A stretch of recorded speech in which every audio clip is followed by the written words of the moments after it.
Innovative re-engineering that I saw from Philip. We went yesterday from recycling south, which is presumably a problematic terminology, to recycling for development, which is more encompassing, more welcoming. So kudos. Now, job creation. I guess I'm going to talk a little bit about me and sort of weave it into my thoughts about the matter. So, for almost 4 or 5 years, I was regional manager for business development for Africa for a company called Radiometer.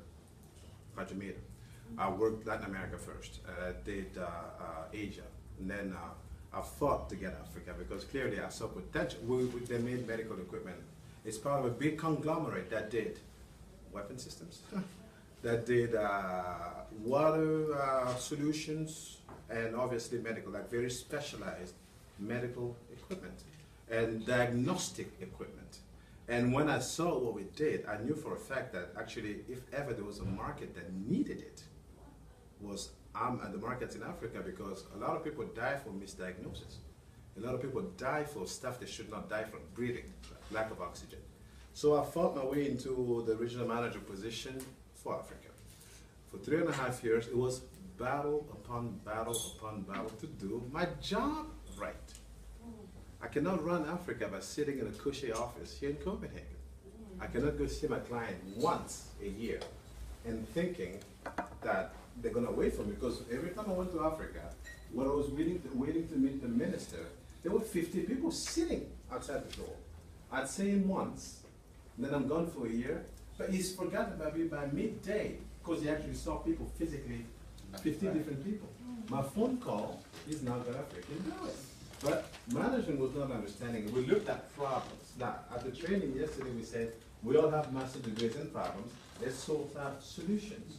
Let's not look at it as expenses. Let's look at it as capital investment. So I did that for a while, and then came contract renegotiation. I couldn't find my terms. But you know, that was neither here nor there.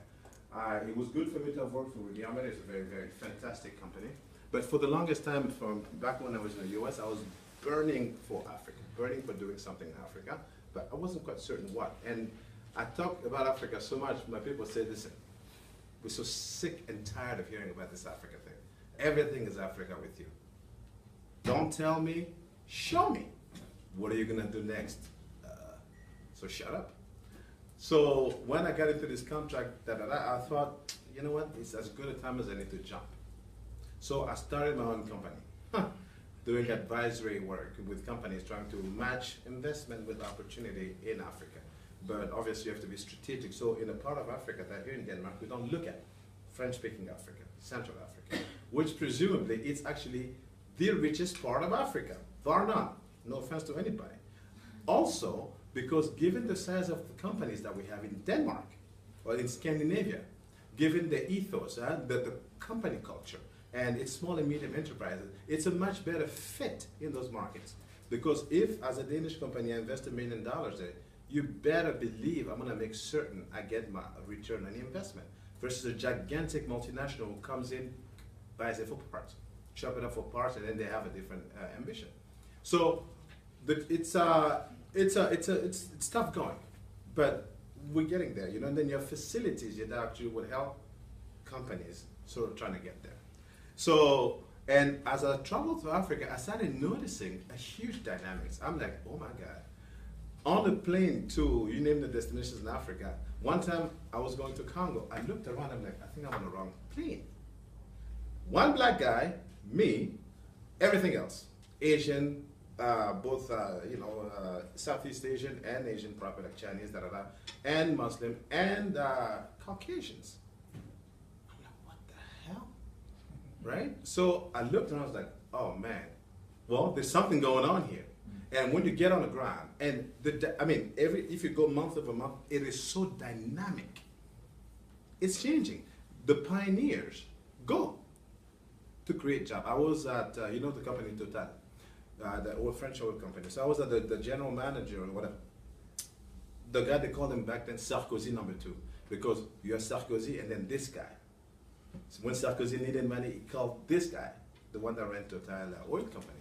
and we have barbecue, whatever, this sumptuous estate on the beach in my country.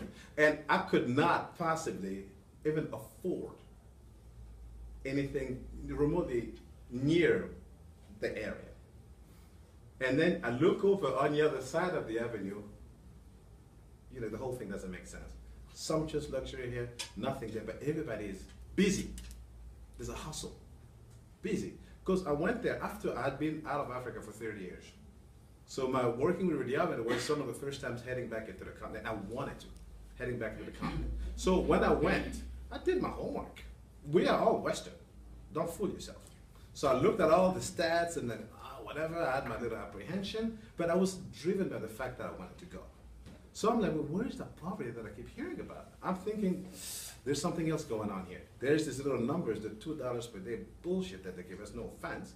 But then there's an informal organization that's happening that is neither controlled nor organized, so we don't know how much money is exchanging hands, but money is exchanging hands. Then I'm thinking, oh my goodness, in another 15 years, I will be a foreigner in Africa. When I go back, could very well be Philip welcoming me. It's like, you need a visa to come into Congo. But I'm Congolese, not really Danish, you know. You want to get a gig? It's taken.